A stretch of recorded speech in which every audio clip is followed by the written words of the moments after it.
여러분들과 함께 이 시간을 아마 갖게 된 이유는 여러분들의 원래의 공과 그 집필을 하게 되어서 그 공과에 관한 내용을 함께 나누고자 여러분들과 이 시간을 이제 만들게 되었는데요. 이 공과를 만들면서 저 나름대로도 너무 행복했고 또 여러분들과 이 이야기를 나눌 생각을 하니 가슴이 두근두근합니다. 우리 여러분들 잘 아시다시피 2026년 여성교회 주제가 오늘도 우리 믿음 안에서 오직 한 마음으로 라고 되어 있습니다. 그래서 오늘 아까 박수 치시는 거 보니까 Love as One 하면서 박수도 치시고 또 우리 주제 선구가 마음을 같이하여 같은 사랑을 가지고 뜻을 합하여 한 마음을 품어라고 하는 빌립보서의 성경의 말씀을 가지고 우리가 한 해를 지켜나가고 또 세워나갈 텐데요. 우리가 하나 된다라고 하는 이 주제 선구를 가지고 과연 우리가 하나가 되고 한 마음을 갖는다라는 게 무슨 뜻일까에 대해서 공과책을 쓰면서 원래 책을 쓰면서 생각을 해보았습니다. 하나가 된다라고 하는 것은요.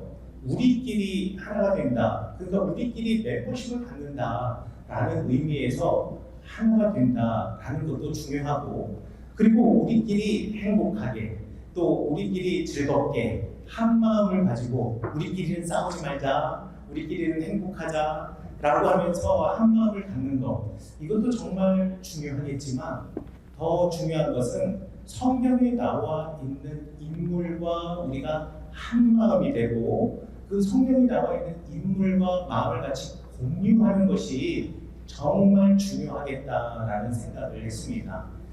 그래서 성서의 인물 또 구약 성경에 나와 있는 인물을 중심으로 해서 그 인물의 마음과 또 그 인물의 어떤 생각 그리고 그가 살아가는 삶의 정황 이런 것들을 서로 이해하면서 그분의 마음을 그 사람의 마음을 우리가 이해하고 또 그와 또 내가 서로 공유할 수 있는 어떤 상황과 마음이 있다면 도대체 그 사람은 어떻게 하나님을 선택했고 하나님은 어떻게 그를 부르셨는가 라는 것을 우리가 알게 된다면 우리의 삶이 조금 더 나아지지 않을까 그리고 우리가 조금 더 성경을 더 잘 알게 되지 않을까라고 생각합니다.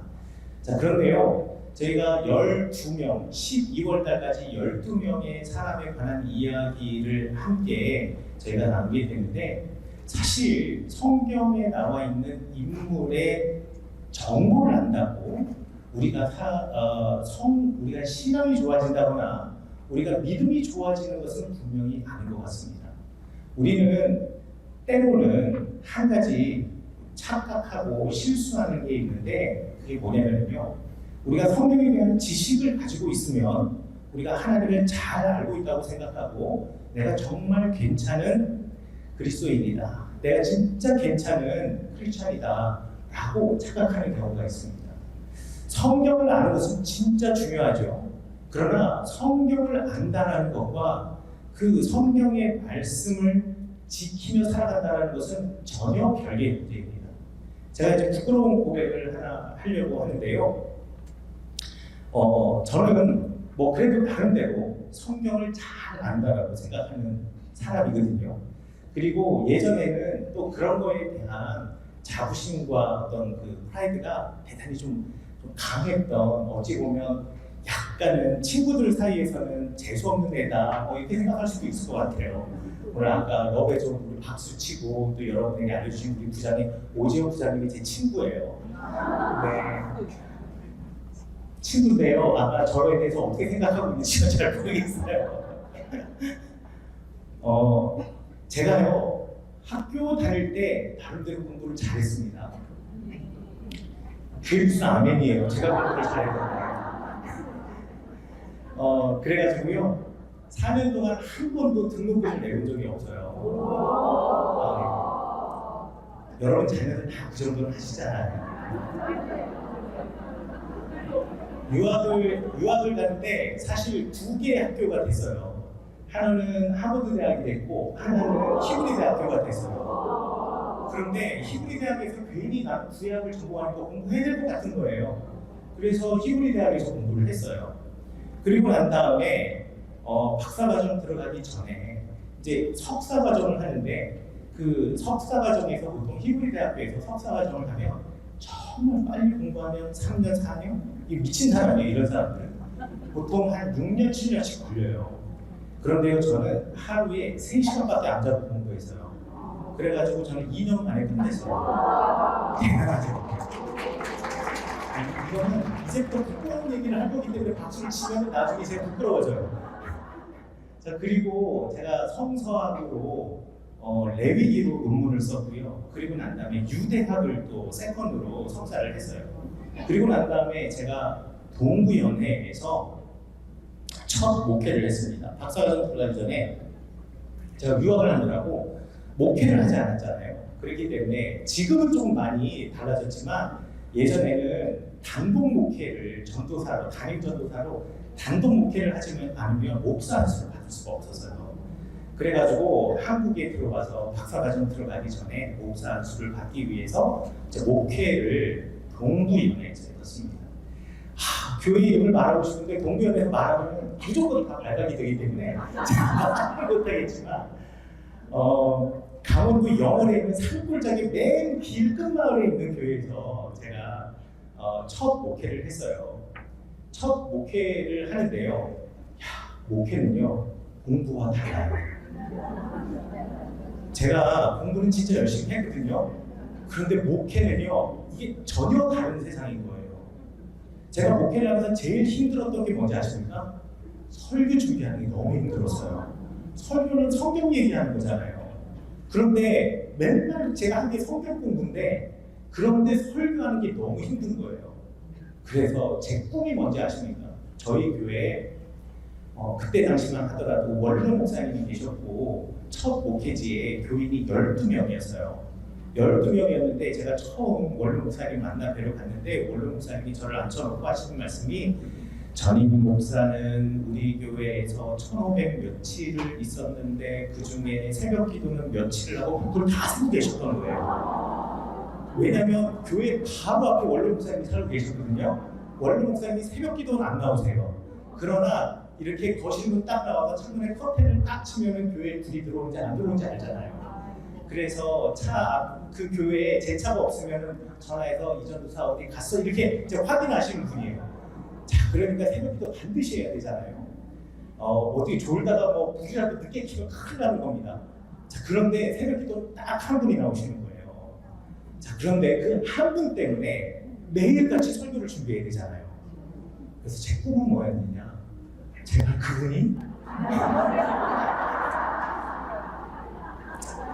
여러분들 제 마음과 같군요. 제발 그분이 한 번 안 나왔으면, 여러분이 아니고 한 번이라도 안 나왔어요. 그러면 하루 쉴 수 있잖아요. 매일 설교 준비를 하는데 하루 안 나오시면 그 설교 내일 쓰면 되는 거잖아요. 그래가지고 한 번 안 나오시는 날도 있어야 되는데 진짜 끊임없이 한 번도 안 빠지고 나오시는 거예요. 제가 기억하는 게 7월 첫 주에 제가 부임을 했는데요. 야, 진짜 한 번도 안 빠지고 나오시는 거예요. 그런데 그분이 앞이 안 보이시는 분이었어요. 앞이 안 보이시는 분인데 진짜로 새벽에 한 번도 안 빠지고 기도하시는 거예요. 제가 그래서 이제 교회에서 예배 끝나고 나서 12명이 둘러앉아서 식사를 하면서 자, 뭐 이렇게 얘기를 하다가 우리 임집사님께서는 한 번도 새벽 기도도 안 빠지시고 제가 새벽 예배를 드릴 때마다 임집사님 때문에 힘이 나요 라고 제 생각과는 전혀 관계없이 이제 임집사님을 칭찬하는 이제 말을 했는데요. 나중에 임집사님이 가고 난 다음에 저희 교회에 뻥튀기 하는 권사님이 계셨어요. 이분 진짜 재밌는 권사님이세요. 뻥튀기 하시는 것 때문에 그런지 모르겠지만 말이 뻥이 많아요. 근데 이분이 저한테 뭐라고 이야기를 하셨냐면 목사님, 전도사님 걱정하지 마세요. 겨울에는 안 나와요. 그러는 거예요. 근데 제가 갑자기 화가 나잖아요. 본인은 새벽기도도 안 나오는데 이분은 꼬박꼬박 새벽기도 나오시는 분인데 왜 겨울 되면은 새벽기도 안 나오냐고 이런 식으로 이야기를 하냐 라는 거에 대해서 괜히 기분이 나쁘면서도 한편으로는 기대가 되는 거죠. 언제부터 안 나오실까? 이런 기대가 되는 거예요. 그런데요, 정말 안 나오시기 시작하는 거예요. 안 나오시는데 처음에는 안 나오고 나니까 야, 설교 준비에 하루 벌었다 이런 생각이 들었는데 그 다음 날도 안 나오시고 그 다음 날도 안 나오시는데 주일에도 안 오시는 거예요. 그래서 이거 뭔가 문제가 있으신 거 아닌가? 건강에 문제가 있으신 거 아닌가? 그래가지고 주일 안 나오시고 난 다음에 그냥 제가 그 집에 가 봤어요. 그 집에 가 봤는데 우리 그 권사님께서 뻥튀기 권사님 말씀하시기를 왜 그분이 안 나오냐? 겨울이 되면 추워지니까 술 마시느라고 술에 취해서 못 나오시는 거다 라고 이야기를 하시는 거예요. 그래서 진짜 그냥 그러냐고 가봤는데 진짜로 소주병들 쫙 깔려 있고 나와서 아이고 전도사님 오셨어요 라고 하는데 입에서 술 냄새 펄펄 나고 그래서 그냥 이러면서 그냥 예 이러면서 이제 신방을 한 거죠. 신방을 하고 난 다음에 그런데 그 다음 주에도 안 나오고 또 안 나오고 또 안 나오시니까 야 이거 좀 안 되겠다. 내가 집사님한테 가서 한 말씀 드리고 아니 아무리 술도 좋지만 예배는 드리셔야죠 라는 말을 해야겠다라고 해서 집사님한테 갔어요. 갔는데 역시 그날도 온 방바닥에 그냥 소주병이 쫙 깔려져 있는데요. 문을 열었는데 안에서 취가 나는 거예요. 이게 눈이 안 보이시잖아요. 그런데다가 술은 드셨고 몸은 가누지 못하겠고 그래가지고 그 방바닥에 쓰러지셔가지고 벌써 대소변을 다 보신 거예요. 그 냄새가 얼마나 나는 거 아니에요. 그런데 제가 전도사님한테 갔는데 그냥 냄새 나도 안 들어갈 수도 없고 그래서요 제가 들어가서 아유 집사님 좋았어요 하면서 이제 주섬주섬 병대로 모아놓고 또 걸레 빨아가지고 방바닥 닦고 정리해서 버리고 이렇게 한 다음에 집사님한테 아유 집사님 왜 못 나오셨어요? 라고 하는데 집사님께서 안 나오신 이유를 말씀하시는 거예요. 이 이유가 뭐냐면 이 집사님은 초등학교 3학년 때 앞이 안 보이게 된 거예요. 원래는 잘 보였는데 초등학교 3학년 때 갑자기 열병이 들어서 그래서 그때부터 잘 안 보이시게 됐다는 거예요. 그래서 그때부터 교회를 어릴 때부터 다녔으니까 그때부터 집에서 이제 교회를 왔다 갔다 했는데 이제 뭐 몇십 년을 그렇게 왔다 갔다 하셨으니까 50년 넘게 그때만 하더라도 64세, 65세 되셨거든요. 그러니까 이제 길이 바삭한 거죠. 이제는 지팡이 없이도 교회 정도로 찾아올 수 있을 정도. 그런데 그 집사님 댁에서 우리 교회까지 오는데 한 가지 쥐레밭이 하나 있어요. 그게 뭐냐면 길이 있는데 길 바로 그러니까 교회 쪽으로 오다 보면 길 바로 오른쪽 교회 쪽 밭이 한 2m 넘게 밑으로 푹 꺼져 있어요. 그러니까 잘못 가면 어떻게 되겠습니까? 그 밑으로 굴러떨어지겠죠. 그러니까 어릴 때부터 이분이 다니시면서 이제 예전에 비포장도로였는데 다니시면서 여러 번 그 밑으로 굴러떨어지신 거예요. 그러니까 거기에 대한 기본적인 두려움이 있으신데 이게 아스팔트 포장이 되고 난 다음에 이게 좋은 거예요. 왜냐면 아스팔트를 지팡이로 탕탕탕 치다가 아스팔트를 치는 게 아니라 흙을 치게 되면 여기 이제 떨어지는 곳이구나 라는 걸 알 수가 있잖아요. 그러니까 교회 올 때 보면 그 걷는 속도를 보면요 뭐 앞이 보이는 사람처럼 걸어오는 수준이에요. 근데 문제는 겨울이에요. 왜 겨울이냐? 겨울에 눈이 오면 제설차가 제설을 쫙 하잖아요. 제설을 하면 눈을 도로 옆으로 쫙 밀어놓죠. 옆으로 쫙 밀어놓으면 아스팔트 끝에가 이만큼 둔덕이 생겨요. 눈의 둔덕.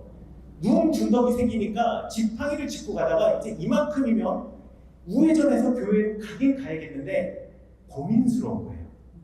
내가 이 눈 둔덕을 넘어야 되냐 말아야 되느냐. 이게 고민스러운 거예요. 만약에 넘었는데 다치면 어떻게 돼요? 2m 밑으로 떨어지는 거예요. 그럼 그 새벽에 앞이 안 보이시는 분이 거기 떨어지면 일어나서 어디를 가냐고요. 이건 딱 얼어 죽기 십상이잖아요. 자, 그러니까 새벽에 이렇게 왔다가 교회 앞까지 왔다가 그 둔덕 앞에서 고민을 하다가 다시 돌아가시는 거예요. 그리고 그 다음 날도 또 고민하다가 돌아가시는 거예요. 자, 그러다 보니 이분의 입장에서는 앞도 안 보시는 홀로 사시는 분인데 이분에게 있어서 오직 자기와 함께 있는 늘 있는 친구는 우리 예수님밖에 없는데 그런데 이 새벽에 기도하는 시간에 내가 교회를 못 가는 거예요. 그래서 가다 오고 가다 오고 하다 보면 교회가 또 전도사님이 나에게 관심이 없나 보다 이렇게 생각을 하고 그때부터 술을 드시는 거예요. 제가 그 이야기를 듣고 얼마나 창피했는지 모르겠어요. 얼마나 창피해요. 왜? 내가 성경은 잘 안다라고 하지만 사실 우리 교회 성도님의 마음을 모르는 거예요. 이분이 무슨 마음을 가지고 있는지. 겉으로 보기에는 술 안 먹고 교회 안 나오면 그분이 다 잘못됐다고 생각했죠. 그러나 한 겹 더 들어가 보면 사실 그분에 대한 아무런 배려가 없었던 제가 얼마나 창피했는지요. 그때부터 제게 생긴 버릇이 있어요. 뭐냐면 눈이 내리는 날이 되면 무조건 새벽 기도 나가는 시간보다 30분 먼저 나가서 무조건 먼저 눈 치웁니다. 이게 저한테 생긴 습관이에요. 반드시 돼야 된다.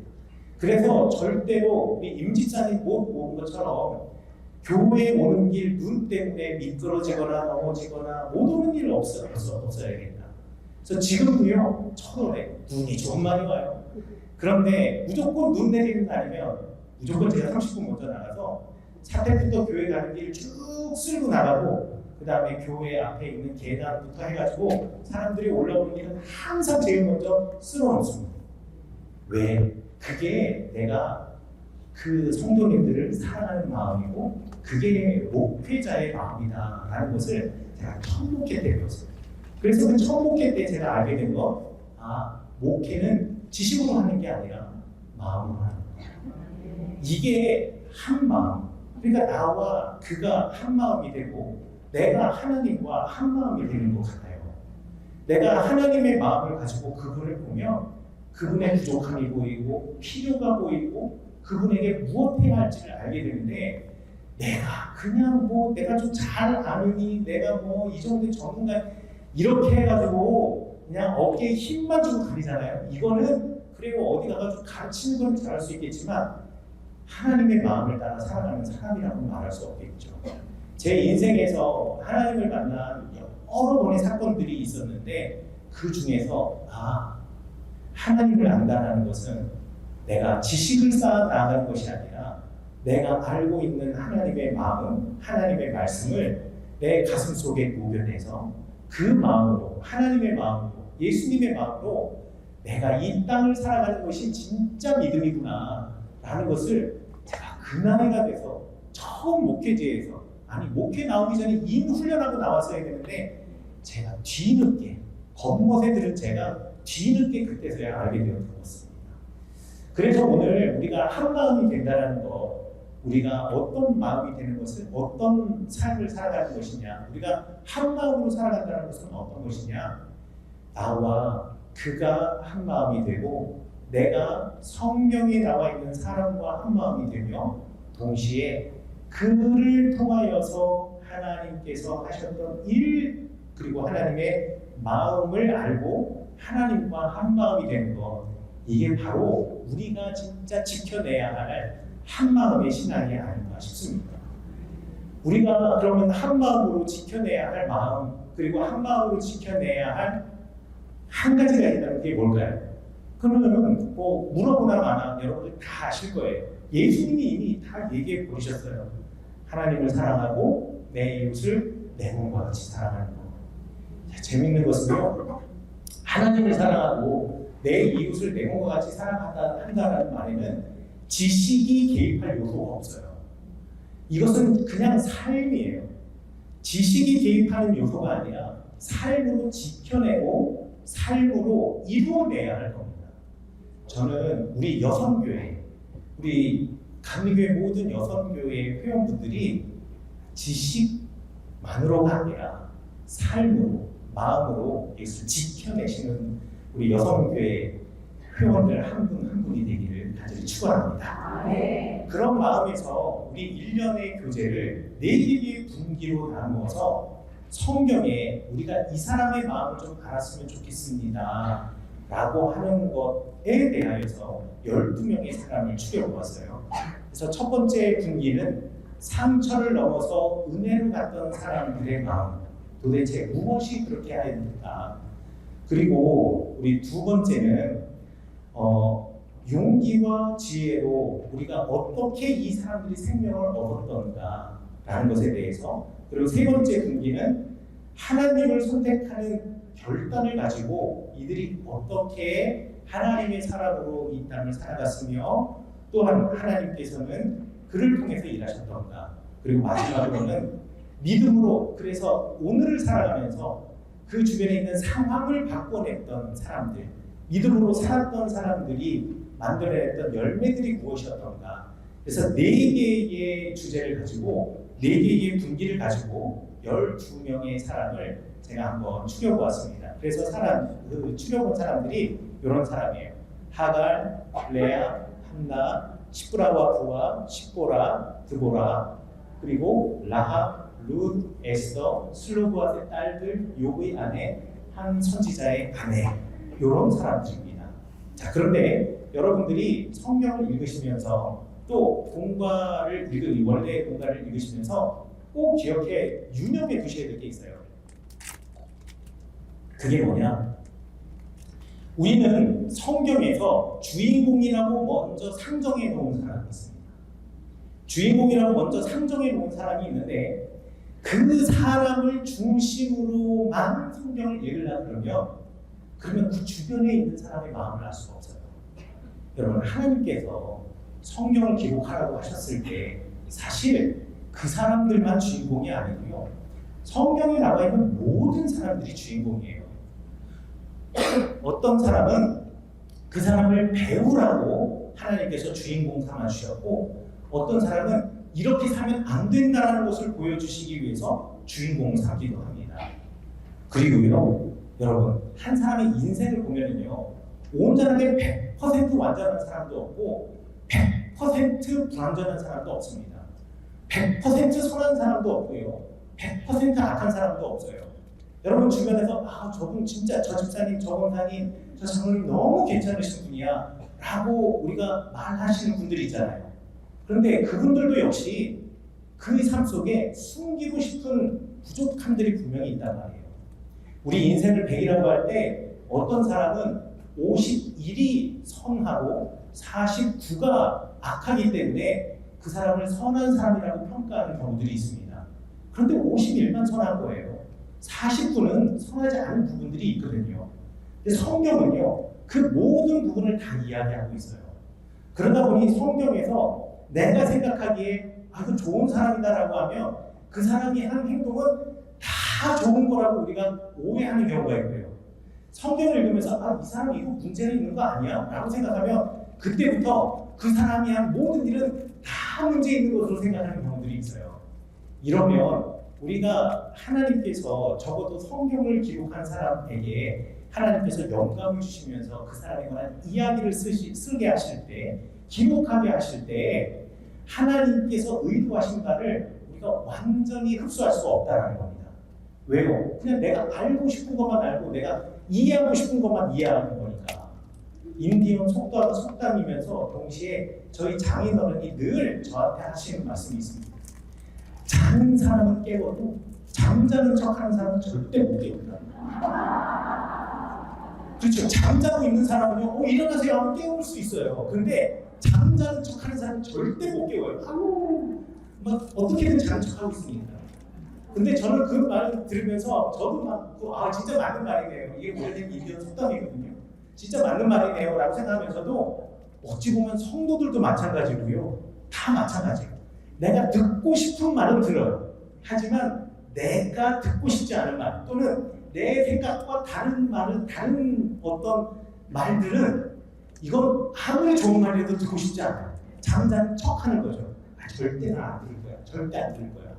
제가 예전에 요나서 강의를 한 적이 있어요. 요나서가 왜 쓰여졌고 언제 쓰여졌고 요나서의 핵심 메시지는 무엇이냐 라는 거거든요. 그 요나서의 강의가 그야말로 좀 센세이션했어요. 왜냐하면 우리가 알고 있던 요나서와 완전히 다르게 성경을 읽었거든요.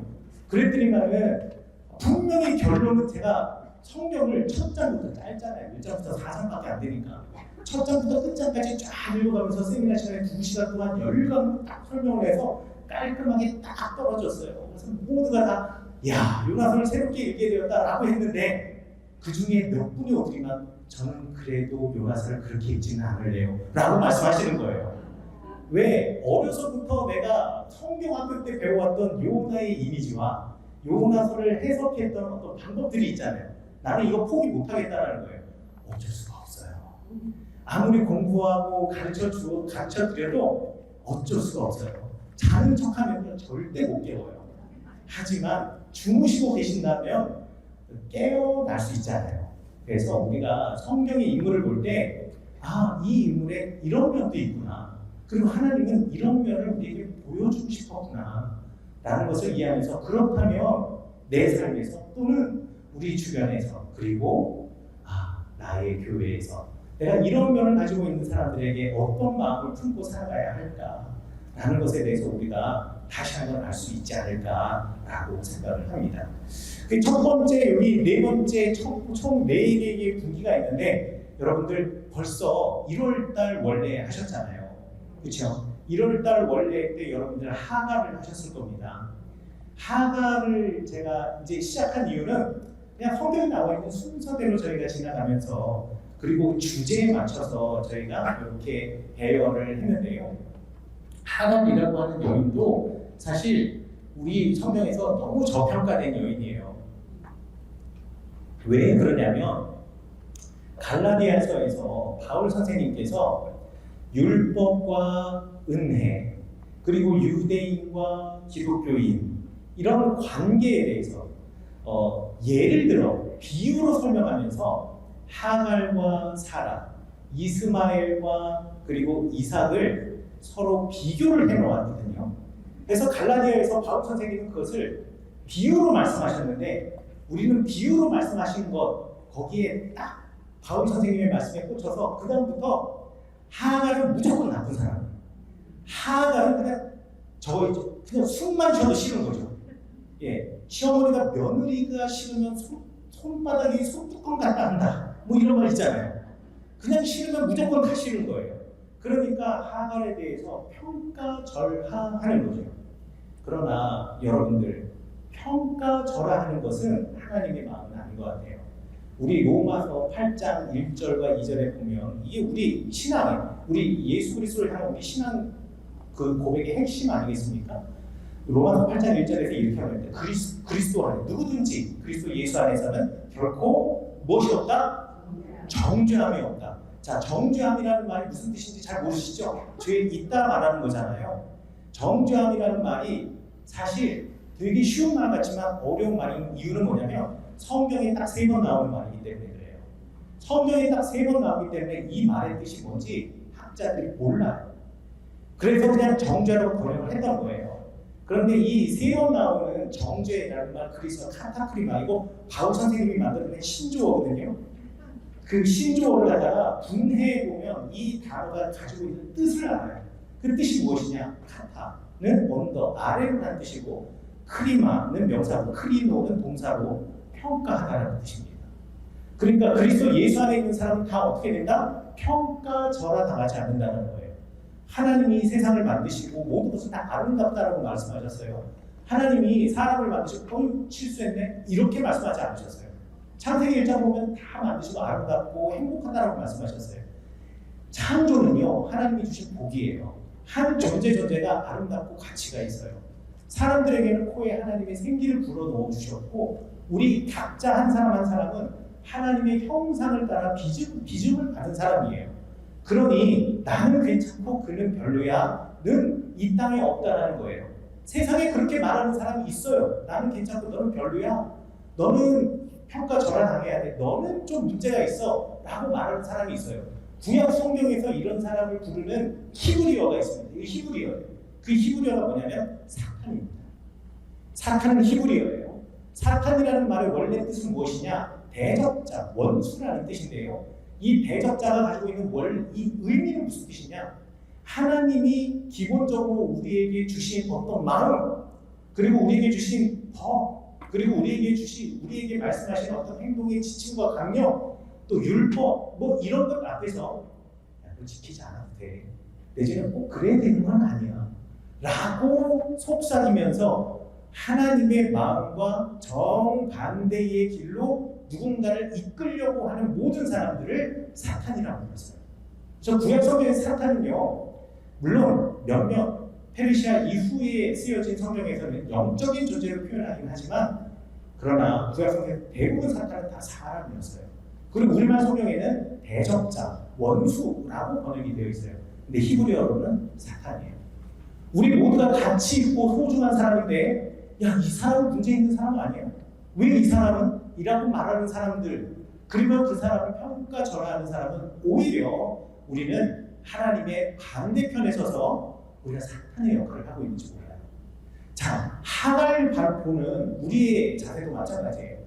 하갈의 인생을 100으로 보았을 때 하갈의 인생이 100이 다 선할 수는 없죠. 내지는 100이 다 악할 수는 없습니다. 그 안에 선한 부분이 있고 그 안에 악한 부분이 분명히 있을 거예요. 그러나 하갈의 삶을 보면, 적어도 구약 성경에 나와 있는 하갈의 삶을 보면 하갈의 삶만큼 우리가 또 함께 공감할 수 있는 여인도 그렇게 많지 않은 것 같아요. 하갈은 어떤 사람이냐? 버림받은 여인이에요. 하갈은요, 아브라함으로부터 버림받았고 사라로부터 버림받은 여인이에요. 사라는요, 대놓고 버렸고요, 그리고 박해했고요, 그리고 아브라함은 옆에서 방관하면서 하갈을 버린 사람이에요. 하갈이 그렇게 나쁜 사람이었을까? 아니요, 그렇지 않아요. 하갈은 이집트 여인이긴 했어요. 아마도 아브라함이 창세기 12장에서 가나안 땅 들어오고 난 다음에 가나안 땅에 가뭄이 있었을 때 이집트로 내려갔거든요. 그때 파라오로부터 많은 선물을 받고 다시 돌아옵니다. 자, 근데 이 선물이 사실 선물이 아니에요. 이게 진짜 시험의 시작이었어요. 이게 모든 화근, 아브라함 집안의 화근의 다 시작이었거든요. 그때 함께 왔던 여인 중에 하나가 하갈이었을 거라고 생각을 해요. 그런데 하갈과 결혼을 하잖아요. 이거 하갈이 하고 싶다라고 한 거예요? 아니에요. 사라와 아브라함의 지혜, 자기들이 하나님의 약속의 말씀을 기다리지 못하고 가장 인간적인 방법으로 하갈이라고 하는, 어찌 보면 아브라함과 사라 입장에서 도구를 선택한 거예요. 그런데 성경에서는 이 하갈을 뭐라 그랬느냐? 우리말 성경에는 첩이라고 말하고 있지만 사실 첩이라고 하는 말이 실제로 히브리어로는 필레겟이라고 하는 단어가 있는데 성경에는 필레겟이라는 단어가 안 나와요. 뭐라고 되어 있냐면 하갈도 아내였다라고 이야기합니다. 일부 다처제 사회에서는요, 아내가 둘이든 셋이든 넷이든 다 아내예요. 그러니까 사라와 하갈은 동등한 아내예요. 동등한 아내고 동등한 권리를 가지고 있어요. 그럼에도 불구하고 사라와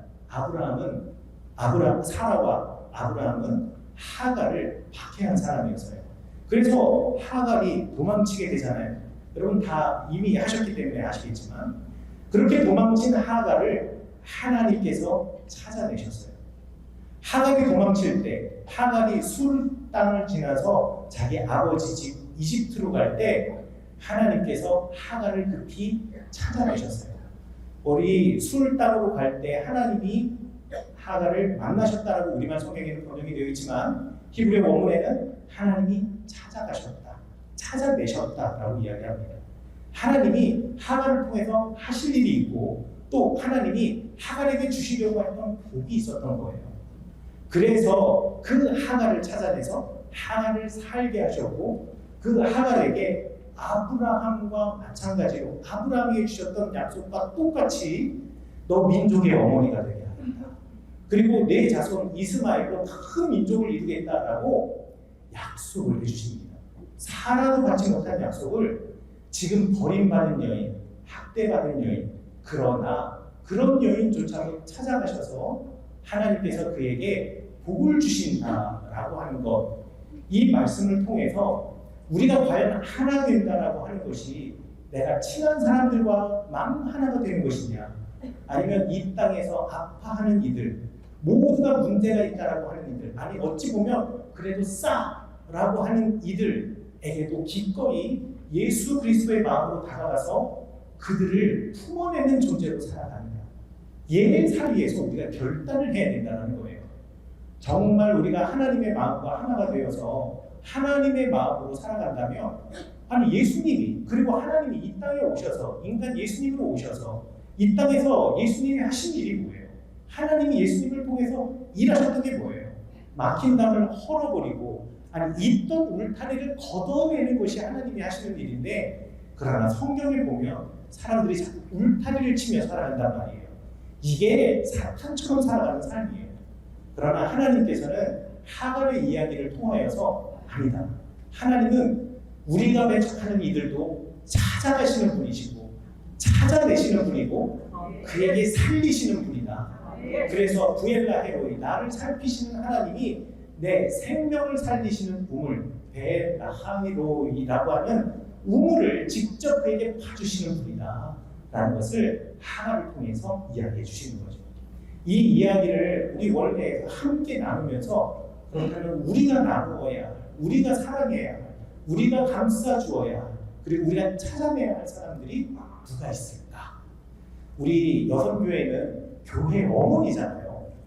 아버지랑 달리 어머니는 좀 따뜻하잖아요. 물론 요즘 뭐 테토남, 테토녀, 뭐 애견남, 애견녀에서 어머니들 중에서도 강하신 분들이 있긴 합니다만 기본적으로 남성들보다 여성들이 훨씬 더 공감의 능력도 뛰어나고 물론 나이 들면 남자도 드라마 보면 울기도 하지만 대부분 누군가에게 감정이입을 해서 함께 그 마음을 가져줄 수 있는 정말 따뜻한 하나님의 마음을 가진 사람들 아마 모든 교회에 여성교회, 우리 여성 성도님들, 우리 여성교회 성도님들이 아닌가 싶어요.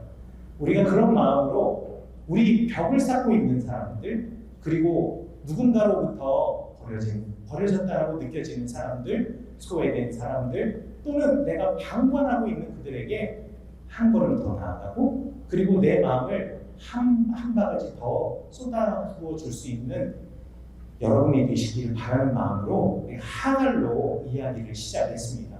그래서 네 가지의 이야기에서 오늘 이 시간에 저희가 이제 시작하며 각 주제별로 한 사람 해서 총 하갈을 제외하고 4명의 이야기를 하고자 하는데요. 그 중에서 이제 첫 번째 제가 말씀드렸던 사람들 중에 상처를 넘어 은혜로 갔던 사람 도대체 어떻게 은혜로 갔던가 라는 것에서 두 번째 이제 2월 달에 여러분들이 하실 분이 누구냐면 레아입니다. 야 이것도 왜 라헬이 아니라 레아라고 생각할 수 있는데요. 왜 레아일까? 상처를 넘어서 은혜로 우리가 하나님을 바라보고 우리가 또 다른 시선으로 한 여인의 삶을 이해하지 못한다면 레아의 마음을 충분히 이해하지 못할 것 같아요. 우리 교회에서도 보면 참 마음이 아픈 사람들 많이 있잖아요. 사실 모든 건 이유와 원인이 있는 것 같아요. 표면의 것이 아니라 그의 마음 깊숙한 곳 또 다른 면을 볼 수 있다면 그의 삶의 정황을 볼 수 있다면 우리가 이해하지 못할 것도 없고 사랑해주지 못할 것도 없을 것 같아요. 또 한편으로 우리가 사람으로부터 기대를 거는 것이 아니라 하나님께 기대를 걸고 지금 나의 삶이 어떠할지라도 하나님을 바라본다면 하나님께서는 이 상처를 치유해 주시고 상처를 넘어서 은혜로 이루어 주신다는 게 레아를 통해서 하나님께서 우리에게 말씀해 주시려고 성경에 레아의 이야기를 기록한 것이다 라고 우리가 알 수가 있죠. 여기 앞에 보시면 QR코드가 있는데요. 이쪽에도 있고요. 저희가 여성교회 원래 공과가 원고가 나온 다음에 이 원고를 CGNTV에서 읽으시면 너무 좋다고 그 중에서 4명을 해가지고 이렇게 찍은 게 있어요. 그래서 QR코드 보시면은 하갈, 레아, 그리고 십보라와 라합의 이야기. 그래서 원래 공과에 나와 있는 4명의 사람의 이야기가 거기 나와 있습니다. 그래서 여러분들 한번 보시면 좋지 않을까라고 해서 제가 QR코드 여러분에게 공유해 드립니다. 자, 그리고 우리가 용기와 지혜가 살린 생명에 관한 이야기를 하려고 하는데요. 그 이야기는 십보라입니다. 여러분, 십보라. 사실 십보라는 모세의 아내라는 건 아는데 그 다음 외에 십보라에 대한 어떤 정보가 없으세요. 그런데 이 십보라가 사실 십보라가 없으면 출애굽도 없었습니다. 제가 진짜 젊었을 때는 전혀 몰랐는데요. 40이 넘어가니까 그때서야 알게 된 뼈저린 사실이 뭐냐면 역시 남자는 여자하기 나름이다. 그리고 여자 말은 무조건 잘 들어야 된다. 특별히 아내 말은 잘 들어서 손해볼 거 없다. 이건 아멘이라고 할 것까지는 모르겠지만 그러나 그 경험을 통해서 알게 되는 것 같아요. 그리고요 실제로 뇌구조도 그렇대요. 남자는 하나를 깊게 잘 들어가고요. 여자는 넓게 바라볼 수 있는 눈이 가지고 있다 그래요. 십보라가 왜 중요한 사람이고 왜 십보라를 이렇게까지 이야기를 하느냐? 사실 여러분 모세가 정말 대단한 사람처럼 보이잖아요. 대단한 사람처럼 보이지만 사실 모세는요 어떻게든 이집트로 안 가려고 했던 사람이에요. 모세가 40년 동안 이집트에서 왕자의 생활을 했습니다. 왕족의 생활을 했어요. 왕족의 생활을 하고 이제 쫓겨났지 않습니까? 살인자로 이집트에서 쫓겨나서 40년 동안 미디안 광야에서 목동의 생활을 합니다. 근데 갑자기 불현듯 40년 만에 하나님께서 모세에게 떨기나무에 불로 임하셔서 모세에게 가라라고 명령을 하세요. 가서 나의 백성을 구출해내라, 인도해내라. 그래서 이 땅으로 데리고 와서 이곳, 내가 만난 이곳에서 나에게 예배를 드려라 라고 명령을 합니다. 그런데 모세가 곧바로 예 했을까요? 안 그랬어요. 모세가요 핑계를 어마무시하게 많이 냅니다. 첫 번째, 나는 자격이 없습니다. 왜요? 이집트로 돌아가면 전 살인자예요. 사람들이 저랑 뭐라고 보겠어요? 제가 이집트 왕족 중에 하나로 살아가긴 했지만 어찌되었든 살인자예요. 그 살인 때문에 나는 파라오로부터 쫓겨다니는 인생이에요.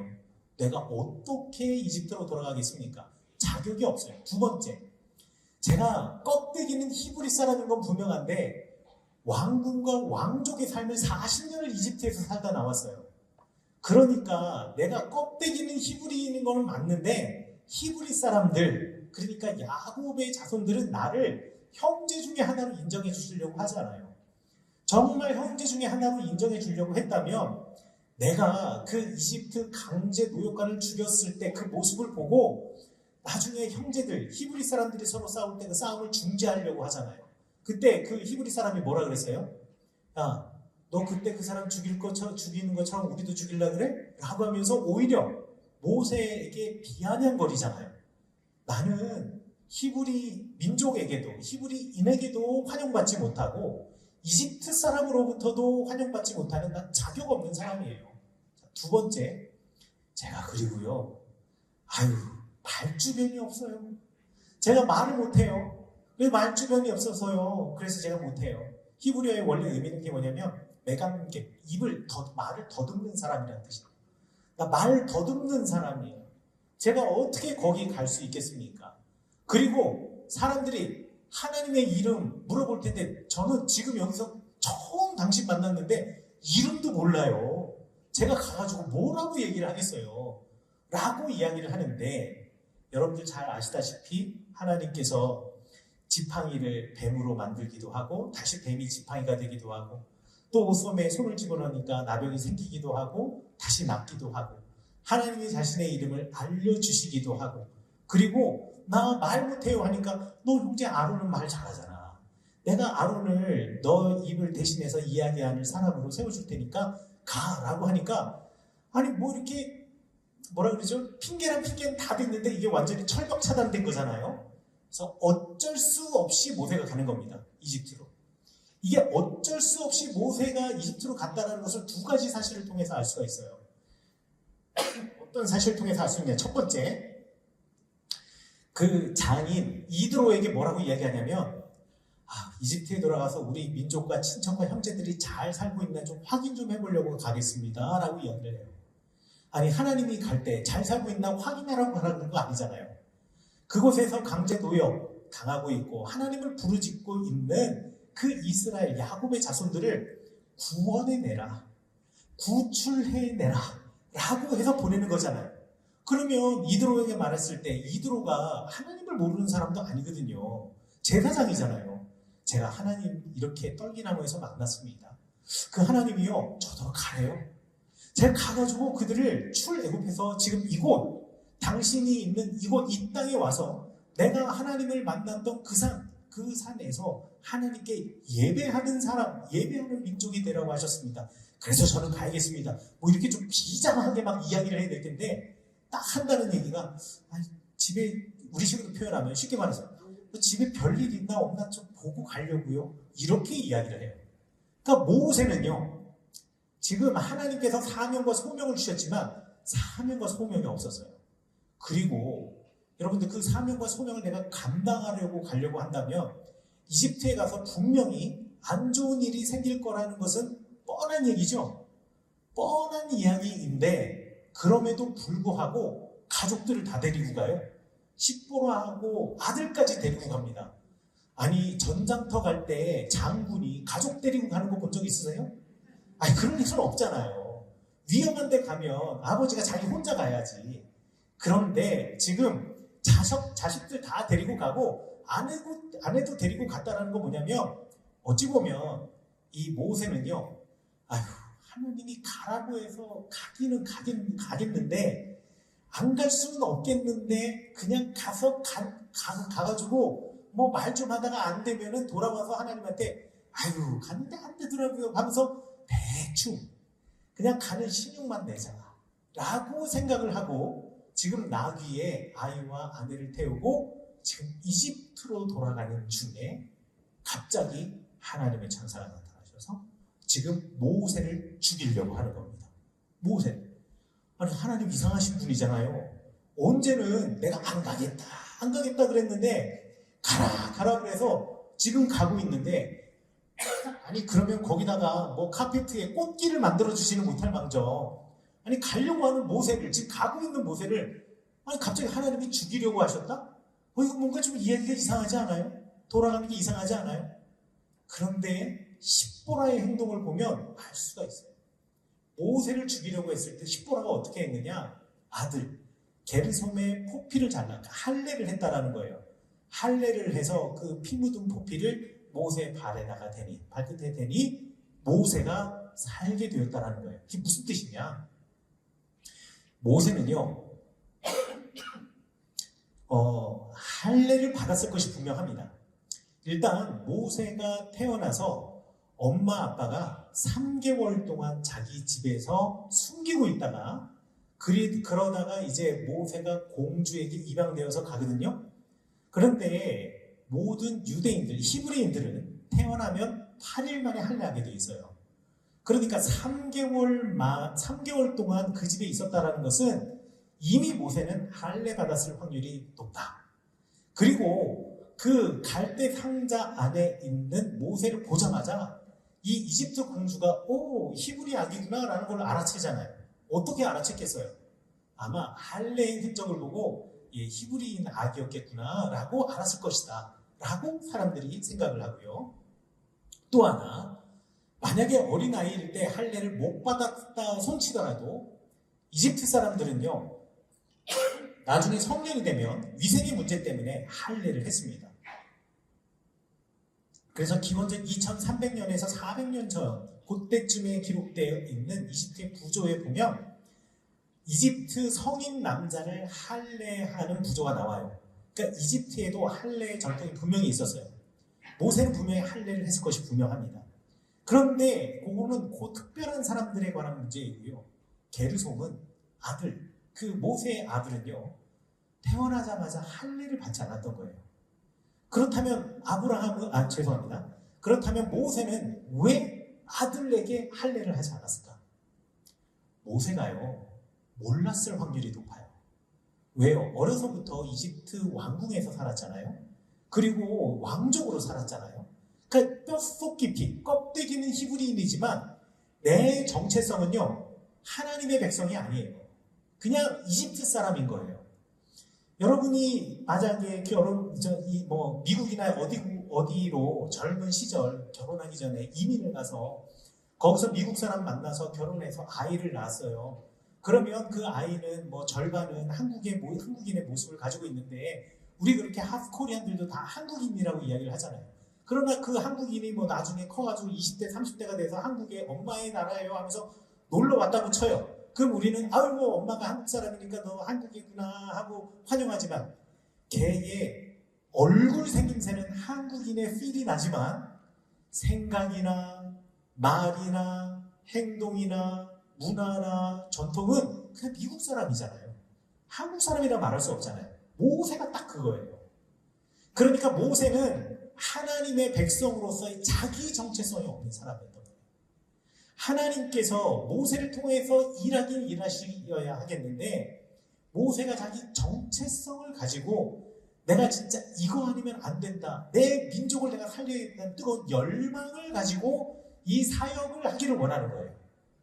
그런데 모세가 그게 준비가 안 된 거예요. 지금 가는 그 순간까지도 대충 시간을 때우려고 어찌되었던 핑계거리 되면서 다시 돌아올 생각으로 가시는 모습을 보고 모세를 하나님께서 죽이려 하셨다.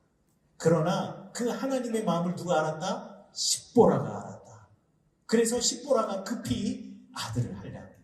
아들을 할례하고 그 피를 모세의 발에 갖다 대면서 이 모세를 살리고 모세는 그 사건을 통해서 하나님이 나를 하나님의 백성 되라고 하나님의 백성이라는 정체성을 잃지 않고 살아가라고 하나님께서 나를 이렇게 치셨고 십보라가 나를 살렸구나 라는 것을 모세가 십보라를 통해서 알게 된 거예요.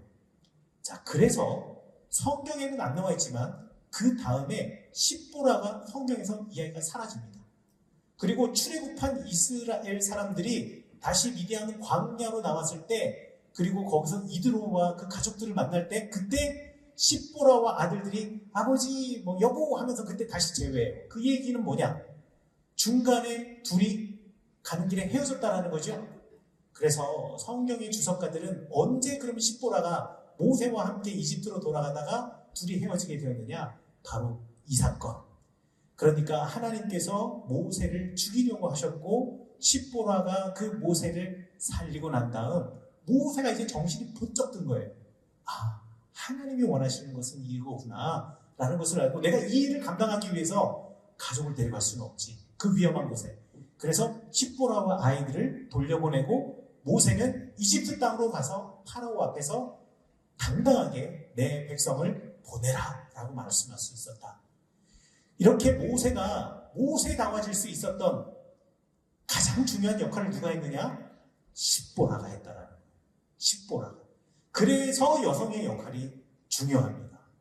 저도요, 제 목회를요, 제가 어디 가서 늘 하는 말이 있어요. 제 목회 80%는 다 아내가 하고 있다. 다 아내가 하고 있다. 왜냐하면 우리 교회에서 여성 성도님들이 오셔서 상담하고 말씀을 하실 때 남자이기 때문에 제가 듣지 못하거나 하기 어려운 이야기들이 있거든요. 그러면 그런 이야기들을 제 아내가 그걸 다 들어줘요. 저는요, 사람마다 조금씩 성향이 다르잖아요. 여러분들 요즘 MBTI 해가지고, MBTI 해보셨어요? 예, 다들 성향이 다르잖아요. 제가 INTJ예요. INTJ여서요, 냉철하고, 이런 거 있잖아요. 냉철하고 이런 거 있기 때문에 사람들이 누구 와서 이야기를 해서 오랫동안 이야기를 하면은요, 진이 빠져요. 그래서 분명히 얘기를 듣고 있는데 2시간, 3시간 얘기를 듣고 있으면 진짜 신경을 아주 곤두세워서 쓰고요. 그렇다고 해서 제가 딴 생각은 하지 않아요. 그거 끝나면 어떻게 해야 되냐? 저는 10분이라도 자야 돼요.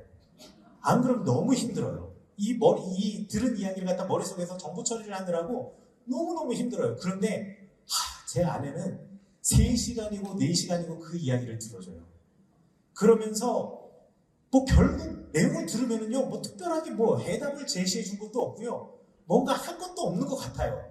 그런데 다들 돌아갈 때는 행복하게 다들 돌아가세요. 그리고 다들 우리 사모님이 최고래요. 이 일은 제가 다 하고 있는 것 같은데 사모님이 가장 최고래요. 근데 사실 제가 한편으로는 처음에는 섭섭한 마음이 없지 않아 가끔 있긴 했지만 생각해보니 내 목회 80%는 아내가 다 하고 있구나 라는 생각을 하게 되더라고요. 여러분들도 알고 보면 여러분의 남편들도 각자 삶의 자리에서 최선을 다해서 일하지만 그 남편을 남편으로 온전히 세워주는 이 역할은 역시 아내가 하신 거예요.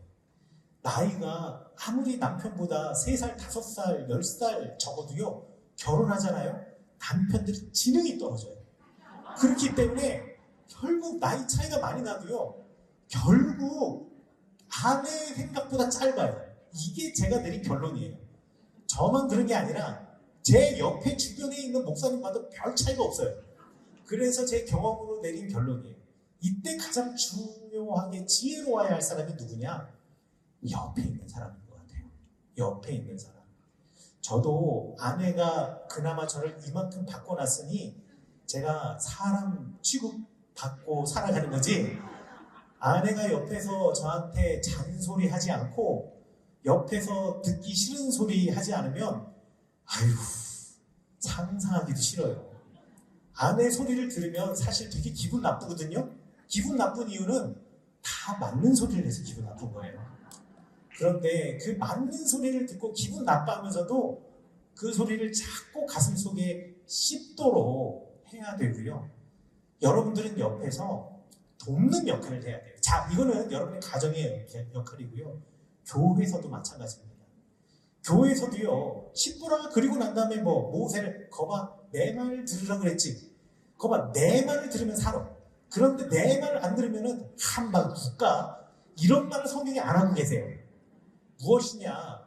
우리의 역할은 무엇이냐? 옆에서 부족한 것을 도와주고 채워주면서 그 사람을 살리는 역할을 해야 된다는 거예요.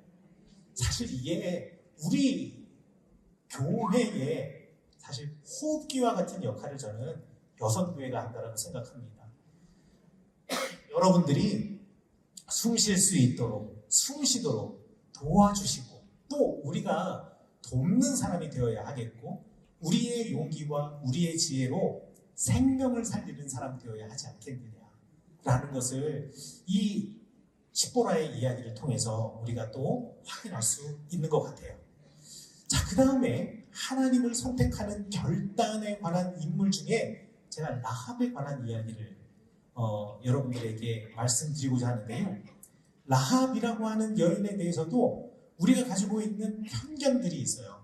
라합 하면은 자동스럽게 따라오는 라합의 수식어가 있죠. 그게 뭐죠? 기생 라합. 예, 기생. 자, 기생 라합이라는 얘기를 듣는 순간 기분이 좋아요, 안 좋아요? 안 좋은데 그 기생이 다윗의 선조예요. 그러면 기분이 좋아요, 안 좋아요? 좋아요? 믿음과 신앙이 좋으신 분은 뭘 해도 다 좋아요. 예. 그러나 우리가 그냥 생각하기에 왜 하나님께서는 굳이 기생을 불러서 다윗의 집안의 선조로 삼으셨을까? 사실 이 기생 라합의 정체에 대해서 우리가 좀 알아볼 필요가 있습니다. 기생 라합, 기생이 예전에 어디 살았을까요? 기생이 살았던 곳이 따로 있습니다. 주로 기생은 어디 살았냐면요, 여관에 많이 살았어요. 주막집에 많이 살았어요. 여러분, 우리나라 조선시대에서 보면 주모 있잖아요.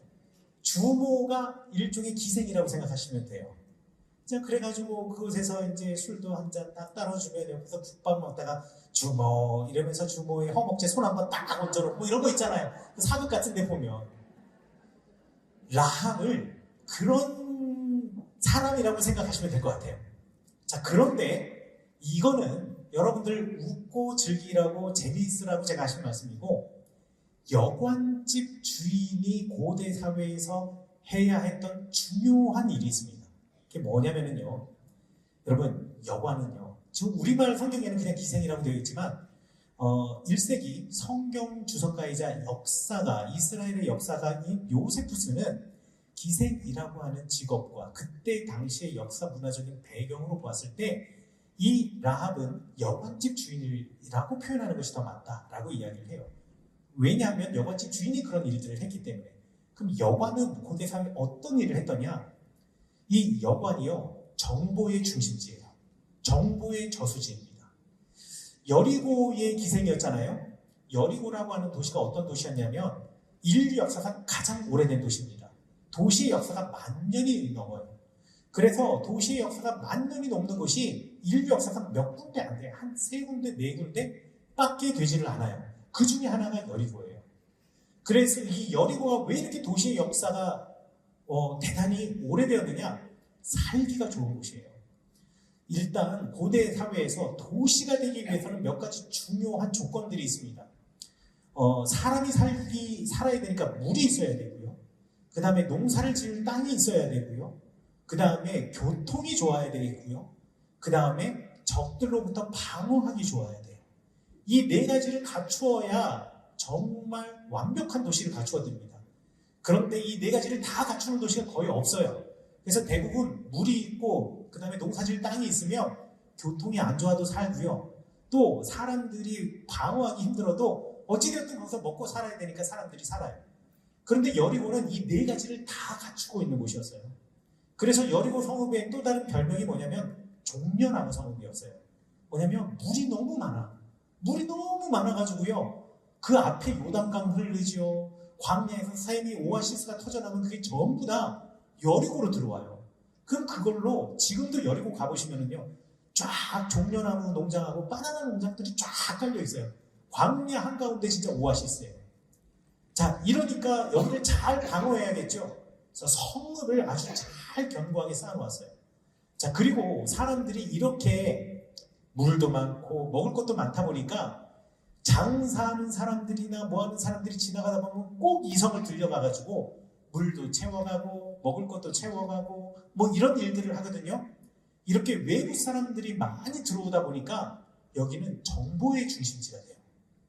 그래서 여관에 들어서면 내가 이번에 나는 저 시리아에서 온 사람인데 시리아는 지금 어떻고 나는 저기 이집트에서 온 사람인데 난 이렇고 저렇고 난 저기 아람에서 온 사람인데 거기는 이렇고 저렇고 하면서 그 나라 이야기 하잖아요. 내가 지나오면서 어느 성을 지나왔는데 그 성은 어떻고 이런 이야기들을 여관에서 막 자랑스럽게 막 이야기하고 나 이거 안다 뭐 이러면서 이야기 시작하잖아요. 그러면 이 이야기들이 여관에서 넘쳐나요. 이 수많은 정보들이 넘쳐나요. 이때 여관 주인이 해야 되는 일이 뭐냐?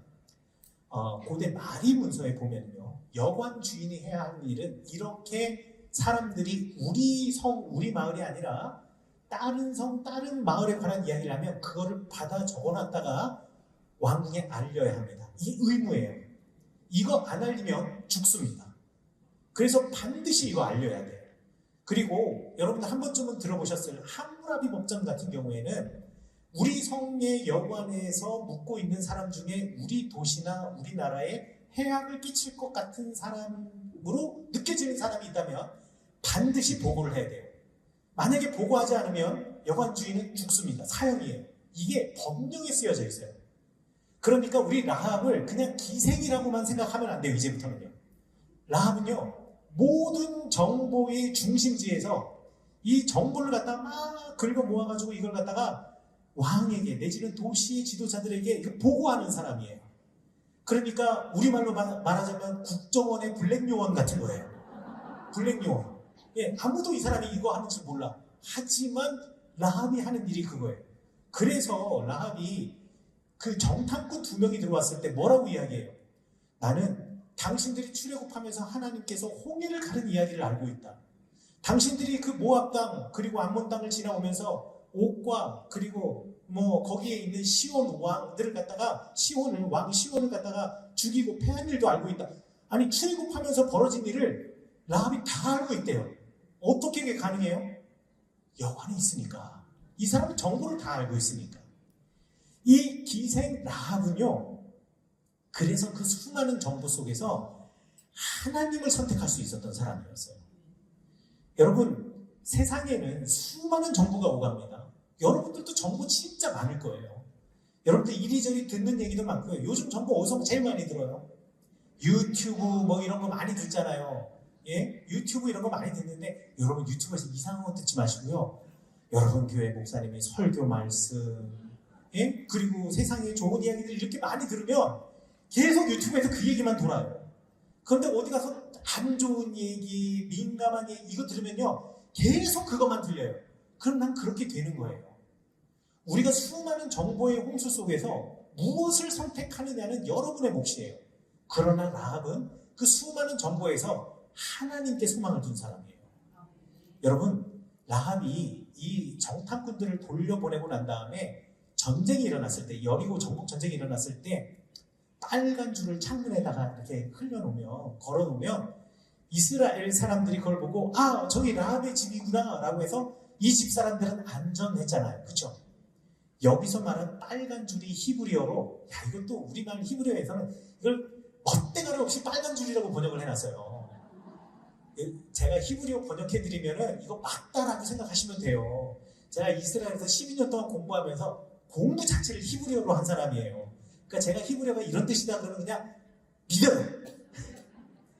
거기 있는 히브리어가 티크바 투타샤니라고 되어 있는데, 자, 티크바 후타샤니는 빨간 줄이라는 말이 맞아요. 근데 앞에 있는 티크바를 갖다가 해석을 안 해놨어요. 근데 이 티크바라고 하는 말이 무슨 뜻이냐? 사실 어원을 따지면 줄이라고 하는 뜻을 가지고 있어요. 카브라고 하는 줄이라고 하는 뜻을 가지고 있지만, 그 줄이라고 하는 카브의 그 어근에 앞에 뒤에 단어가 붙어서 티크바가 되면 무슨 뜻이 되냐? 소망, 희망이라는 뜻이 됩니다. 그러니까요, 라합이 매달아 놓은 빨간 줄은요, 하나님을 향한 소망과 하나님을 향한 희망의 줄인 거예요. 세상에 수많은 정보들이 있고 많은 이야기들이 돌아다니지만 나는 오로지 어디에 소망을 둔다?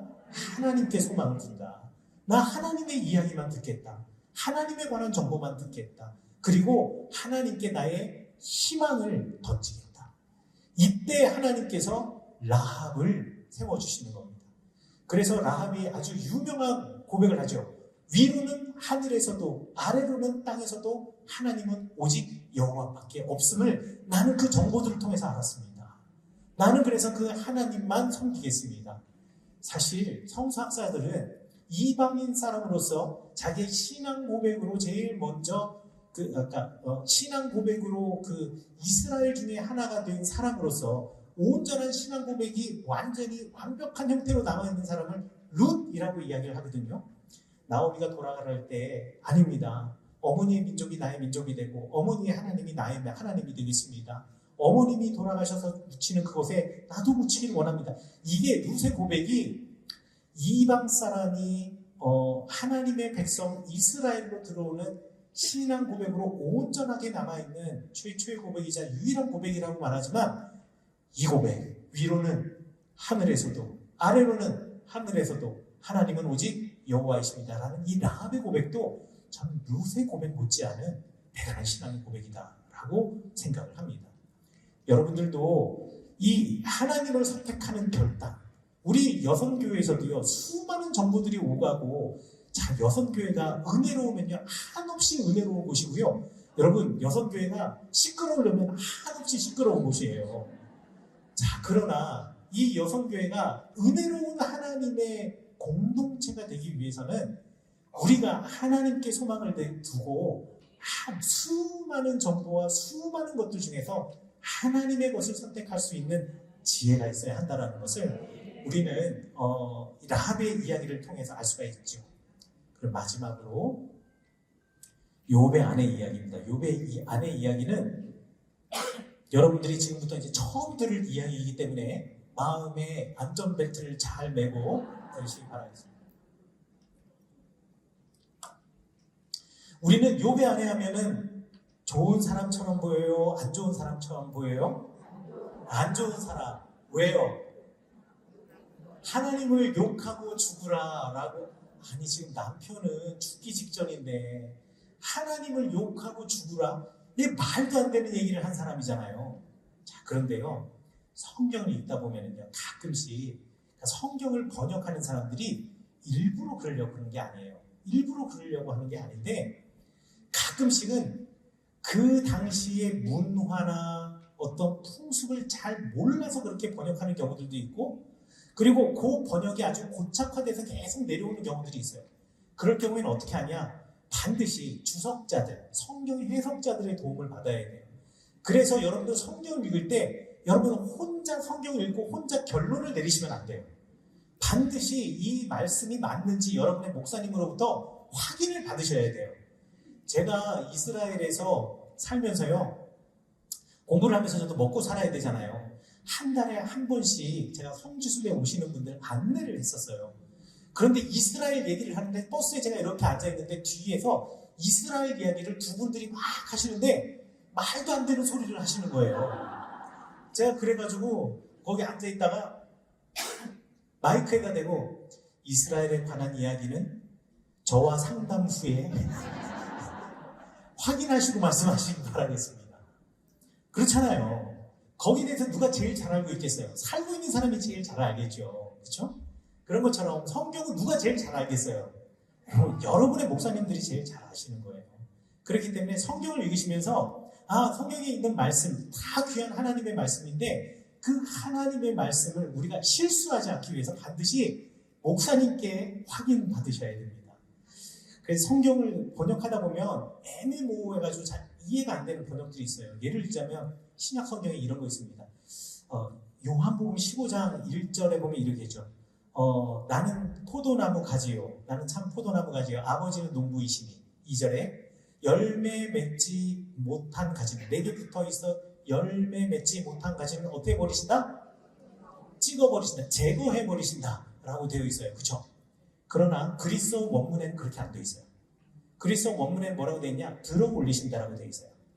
그런데 여러분 농사 지어보신 분도 알겠지만 사과나무 키웠는데 거기서 가지가 있는데 열매를 못 맺어요. 저기는 열매를 맺는데 그럼 열매 맺지 못하는 가지는 어떻게 해야 돼요?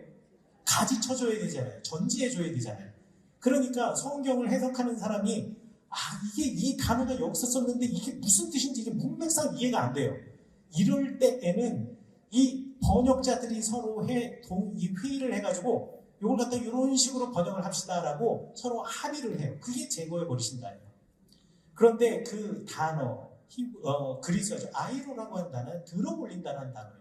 왜 그럼 들어올리라는 단어는 무슨 뜻이냐? 이스라엘은요, 농사를 지을 때 항상 계단식으로 농사를 져요. 그러면 땅이 항상 산에다가 농사를 짓기 때문에 계단식으로 이렇게 밭을 만드는 거예요. 그 계단식으로 밭을 만들어서 포도나무 이제 덩굴을 만들어요. 그러면 여기는 땅이 높고 저기는 땅이 낮으니까 포도나무가 덩굴을 따라 올라가야 되니 포도나무가 올라가가지고 이렇게 위에 지붕을 이루잖아요. 그럼 저기다 기둥 하나 올려야겠죠. 그 다음에 여기다가도 기둥 하나 올려요. 근데 저기는 낮고 여기는 높아요. 그럼 저기 기둥은 길겠죠. 그러나 이 뒤쪽의 기둥, 높은 쪽의 기둥은 짧겠죠. 그리고 난 다음에 이렇게 포도나무가 있는데 저 기둥이 긴 쪽은 포도나무 가지가 이렇게 밑으로 축축축 쳐져도 공중에 대롱대롱 매달려 있어서 포도나무가 열매 맺으면 그냥 공중에 대롱대롱 매달려 있을 수 있지만 여기 기둥은요 짧아요. 짧은 기둥에 만약에 포도나무 가지가 밑으로 축 쳐지면 어떻게 돼요? 땅이 끌리겠죠. 땅에 끌리는 이 가지 끝에도 포도나무 열매를 맺힌다고요. 그러나 포도나무 열매가 맺히고 수확하는 시기가 이스라엘이 온도가 40도가 되는 때예요. 40도가 넘어요. 영상 40도가 넘고 땅바닥이 뜨거워요. 그러면 포도나무 열매가 어떻게 되겠습니까? 다 썩겠죠. 그러니 포도나무에 농사를 짓는 사람의 입장에서는 아니 포도나무 열매가 지금 맺혔는데 땅바닥에 지금 가지가 끌려요. 이러다가는 포도나무 열매도 못 맺고 썩을 것 같아요. 그럼 어떻게 하겠어요? 들어 올려서 위에 척 올려놓으면 되겠죠. 그럼 지가 잘하겠죠. 그 얘기예요. 그래서 하나님이 제거해 버리신다는 게 아니라 어떻게든 살리신다예요. 그러나 우리가 보기에는 왜? 이스라엘의 문화와 풍습을 모르니까 고대 성경을 해석한 사람들이 다 누구예요? 유럽에 살던 사람들이잖아요. 그러니까 이 사람들은 자기들의 상황 속에서 이거를 번역한 부분들이 조금씩 있어요. 그래서 원어로 성경을 읽으면서 확인을 하는 작업들을 사실 학자들이 하는 거예요. 자, 그런데 여기 욥의 아내 이야기도 마찬가지입니다. 욥의 이야기에 보면 아내가 뭐라 그러냐면 하나님을 저주하고 죽으라 라고 되어 있지만 성경에는 그렇게 안 써 있어요. 히브리어에는 뭐라고 써 있냐? 하나님을 찬양하고 죽으라 라고 되어 있어요. 완전히 다른 번역이죠. 왜 다른 번역이 가능했느냐? 사실 옛날 사람들은요, 지금 욥기 이야기가 하늘에서 천상회의가 있었잖아요. 그래서 사탄이 하나님께 욥이라는 사람이 정말 의인인데 욥이라는 사람이 의인인 이유가 있어요. 저 사람이 하나님께 열심인 이유가 있어요. 잘 사니까 잘 살지 않고 힘들면 아마 하나님 모른다고 떠날걸요? 라고 하면서 이제 욥기의 이야기가 시작이 되잖아요. 하늘 위에서는 사탄이 욥을 괴롭히고 있고요. 땅에서는 인간, 욥의 아내가 욥을 괴롭힌다라고 고대 성서 해석자들이 생각을 했던 거예요. 그래서 욥의 아내에 대해서 불편한 감정을 가지고 있는데, 아니 원문에는 하나님을 찬양하고 죽으라? 이거는 우리가 생각했던 아내의 모습이 아닌 거예요. 그래서 여기 히브리어 여기 써놨는데요. 바라크라고 하는 단어가 히브리어가 주어가 하나님이면 복을 주다라는 뜻이고요. 주어가 사람이면 찬양하다라는 뜻이에요.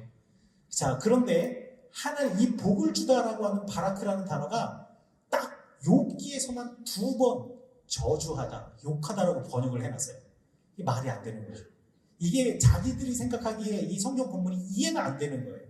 그런데 왜 이거를 갖다가 하나님을 찬양하고 죽으라고 우리가 이해할 수 있느냐라는 거에 설명을 해드릴게요. 욥이 다 잃어버렸어요. 자, 아들, 딸들도 다 죽어요. 그 다음에 자기의 동물, 이 짐승들도 다 잃어버려요. 그 약탈당해요. 지금 하루아침에 모든 것이 다 힘들어졌어요. 그리고 드디어 욥의 온몸에 종기와 욕창이 생겨가지고 막 간지러워서 깨진 그릇 조각으로 퍽퍽 긁어서 온몸에 진물이 나면서 재 위에 앉아 있었다 그래요.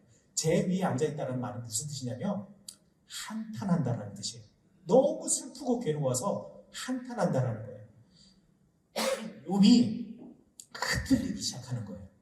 그동안은 어떤 어려움이 있어도 하나님이 주셨는데 하나님이 가져가시는 거 당연한 거 아니냐라고 말하던 욥이 드디어 자기가 이렇게 괴로워하고 힘들어하는 모습 앞에서 재 위에 앉아서 슬픔 속에서 지금 온몸을 퍽퍽 긁으면서 괴로워하고 있는 거예요.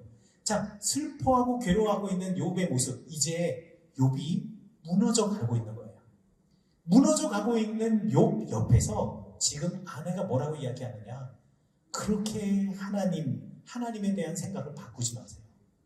아니, 당신 말했잖아요. 주신 이도 하나님이신데 왜 그분이 거두어가지 아니하시겠냐고. 오히려 하나님을 찬양하세요. 하나님은 우리에게 늘 좋은 거 주신 분이었어요. 그리고 이렇게 해서 죽게 된다 치더라도 그 죽음을 당당하게 맞이하세요. 이게 욥의 아내가 욥에게 한 이야기예요. 그리고 난 다음 욥은 죄를 짓지 않았어요. 그게 진짜 놀라운 얘기예요. 자, 욥의 아내가 여기 한번 딱 등장하고 그 다음 안 나와요. 그죠? 그 다음에 친구들 얘기 나오잖아요. 그리고 맨 마지막에 보면 하나님께서 욥이 잃어버렸던 모든 것들을 다 회복해 주십니다. 다 회복해 주시거든요. 그래서 자기가 가지고 있던 재산 다 2배로 불어나고요. 자녀들도 다 태어나고 다시 태어나게 돼요. 자, 그러면 이 자녀는 누구로부터 나왔을까요? 이 자녀 누구로부터 나왔을까요? 욥의 아내요. 하나님이 다 뺏어갔는데 누구를 안 뺏어갔냐? 욥의 아내를 안 뺏어갔어요. 욥의 회복, 그 욥이 하나님을 회복시키는 중요한 복의 통로가 누구였냐? 욥의 아내였다라는 거예요. 그래서요, 욥기를 연구하는 대부분의 많은 학자들이 다 그런 얘기를 하는 것은 아닙니다만, 욥의 아내에 대해서 욥의 아내를 악처라고 생각하지만 욥의 아내가 욥의 옆에서 용기를 북돋아주는 사람이다 라고 말하는 사람들이 있어요. 그리고 그런 논문은 너무 많아요. 다만 우리는 그냥 전통적인 설교만을 들어왔기 때문에 욥의 아내에 대해서 별로 안 좋게 생각할 뿐이지. 자, 그래서요, 욥기의 맨 마지막에 보면요, 뭐라고 돼 있냐? 욥이 다른 걸 모두 다 회복시키고 난 다음에 자녀들에 관한 이야기를 하는데, 맨 처음에는요, 아들도 있고 딸도 있었어요. 딸이 이름도 몰라요. 아무도 몰라요. 그런데 맨 마지막에 그 자녀들의 회복을 이야기하면서 욥의 딸들의 이름을 가르쳐줘요. 그리고 성경에서 뭐라고 이야기하느냐? 결국 이 딸들에게도 욥이 유산을 남겨주었다는 얘기를 해요. 왜 굳이 이런 이야기를 할까? 욥이 아내를 통하여서 내 삶에 내 아내가 얼마나 큰 역할을 했는지, 우리의 딸들도 우리 아내처럼 여성이잖아요. 복을 받을 만하다. 그래, 너희들도 유산을 받을 만하다. 그래, 너희들 아니었으면, 그리고 내 아내 아니었으면 내가 어떻게 지금 이 자리에 있을 수 있겠느냐. 지금 그 회복의 장면을 보시면은요, 하나님께서는 욥의 아내를 벌하지도 않으셨고 책망하지도 않으셨다는 걸 알 수가 있어요. 여러분, 하나님이 욥의 아내 책망했다는 얘기 들어봤어요? 안 들어봤어요? 못 들어봤죠? 자, 엘리바스, 소발, 엘리후, 욥의 친구들 와가지고 그렇게 수많은 말을 쏟아냈지만 나중에 하나님한테 다 혼났어요. 그런데 살아있는 사람 중에서 심지어 욥도 혼났어요. 살아있는 사람 중에 안 혼난 유일한 사람이 누구예요? 욥의 아내예요. 그게 놀라운 사실이에요. 여러분, 남자가요, 제 아내가 해준 말입니다. 남자가 살다 보면 사업하다 망할 수도 있고 힘든 일이 있을 수도 있고 또 때로는 억울한 일이 있을 수도 있고 정말 여러 가지 많은 일들이 있을 수 있는데, 아무리 힘들어도 가정에서 아내가 남편을 믿어주고 지지해주면 그 남자는 무조건 재기한대요.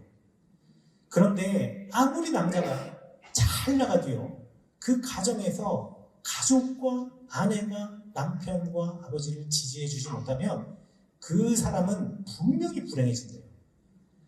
믿으세요. 우리 아내가 그래도 심리학을 전공한 사람이에요.